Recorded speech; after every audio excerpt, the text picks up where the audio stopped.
Tenanglah, aku akan menyelamatkan kalian semua.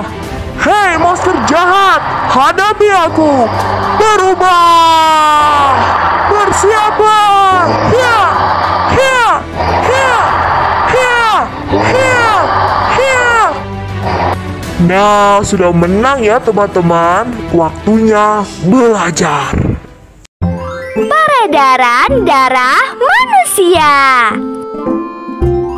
Darah merupakan cairan yang berfungsi menghantarkan zat-zat makanan dan oksigen ke seluruh tubuh. Fungsi utama darah yang pertama mengangkut oksigen dari paru-paru ke seluruh tubuh. Kedua, mengangkut sari-sari makanan. Dan yang terakhir, melawan penyakit. Di dalam darah terdapat miliaran sel-sel darah merah atau eritrosit dan juga miliaran sel-sel darah putih atau leukosit. Selain itu juga terdapat trombosit atau keping darah yang berfungsi sebagai sel yang berperan dalam proses pembekuan darah. Selanjutnya adalah golongan darah. Golongan darah O disebut donor universal karena dapat mendonorkan darah kepada semua orang dengan golongan darah yang berbeda. Dan untuk golongan darah AB disebut resipien universal karena dapat menerima darah dari golongan darah A, B, AB, dan O.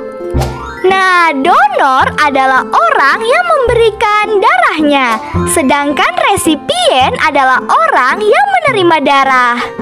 Selanjutnya, pembuluh darah.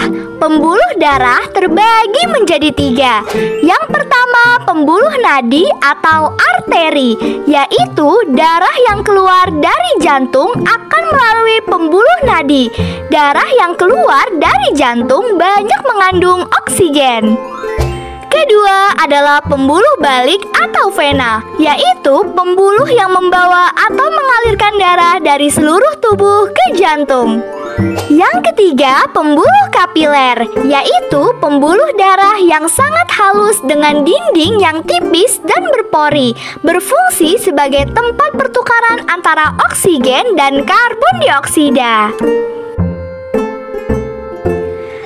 Selanjutnya adalah jantung. Jantung adalah organ sistem peredaran darah yang bertugas memompa darah dan mengalirkan darah ke seluruh tubuh.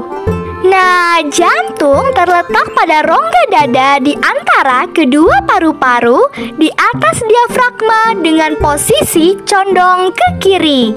Untuk orang dewasa, jantung seukuran kepalan tangan. Jantung terdiri dari 4 ruang. Yang pertama, serambi kanan, menerima darah kotor dari seluruh tubuh melalui vena cava superior dan inferior. Yang kedua, serambi kiri, menerima darah dari paru-paru melalui vena pulmonalis. Yang ketiga, bilik kanan, memompa darah ke paru-paru melalui arteri pulmonalis. Dan yang terakhir, bilik kiri, memompa darah ke seluruh tubuh melalui aorta. Selanjutnya adalah sistem peredaran darah pada manusia.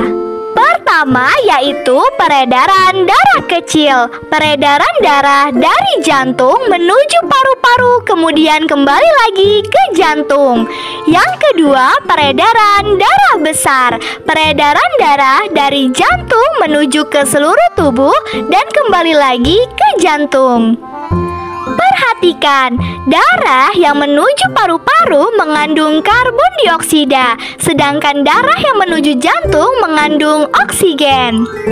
Terima kasih semuanya.